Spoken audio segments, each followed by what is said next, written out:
কে 1,24,000 নবী এবং আজ পর্যন্ত যত বান্দা এসেছে যে জিনিস পাইনি সেই জিনিস খোদা বান্দে আলম তোমাকে দান করেছে। তার মধ্যে একটি জিনিস হচ্ছে কে সমস্ত নবীদের সরদার জান্নাতের নারীদের সম্রাজ্ঞী হযরত ফাতেমা জাহরার সাথে তোমার বিবাহ হয়েছে, এমন বেটির সাথে আমার কিন্তু বিয়ে হয়নি। আমি খাদিজাকে বিয়ে করেছি ঠিক আছে, তো জানাবে খাদিজা কোনো নবীর তো মেয়ে নয়, কিন্তু হযরত ফাতেমা সমস্ত নবীদের সরদারের মেয়ে আছে, জান্নাতের নারীদের সম্রাজ্ঞী, তার সাথে হে আলী তোমার বিয়ে হয়েছে।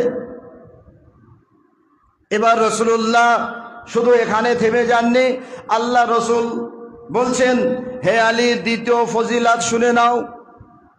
দ্বিতীয় ফজিলাত হলো এই কে 1,24,000 নবীদের সর্দারকে আমি।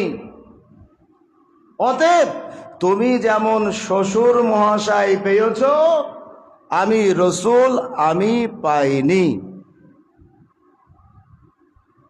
আমি রসুল আমাকেও দেওয়া হয়নি। রসুল্লাহ অনেক শ্বশুর ছিল না, হযরত আলীর শ্বশুর আর রসুল্লাহ শ্বশুরকে দেখুন। রসুল্লাহ বলছেন হে আলী যেমন তুমি আছে শ্বশুর পেয়েছ, আমি রসুল তেমনি শ্বশুর পাইনি। এখানে বলার পরে রসুল্লাহ থেমে যাননি, তারপরে রসুল্লাহ আসার পরে বলছেন হে আলী তৃতীয় জিনিস আল্লাহ তাআলা তোমাকে দান করেছেন সেটি হচ্ছে এই যে আল্লাহ সুবহানাহু তাআলা তোমাকে হাসান হোসেনের মতো পুত্র দান করেছেন। আল্লাহ এমন পুত্র না আদমকে দিয়েছেন, না নূহকে দিয়েছেন, না ইব্রাহিমকে দিয়েছেন, না ইসমাইলকে দিয়েছেন, না হুদ আলাইহিস সালামকে দিয়েছেন, না সালেহকে দিয়েছেন, না ইয়াকুবকে দিয়েছেন, না আমাকে দিয়েছেন। কিন্তু হে আলী এটা তুমি জেনে রেখে দাও, ওয়ালাকিন্নাকুম মিন্নি ওয়া আনা মিনকুম, তোমরা সকলে আমি রাসূল আমার থেকে আর আমি রাসূল আমি তোমাদের থেকে আছি। সাল্লাল্লাহু আলা মুহাম্মদ ওয়া আলি মুহাম্মদ। ইয়া আলী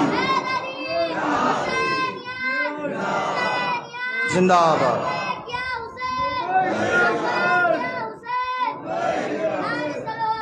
اللهم صل على محمد وعلى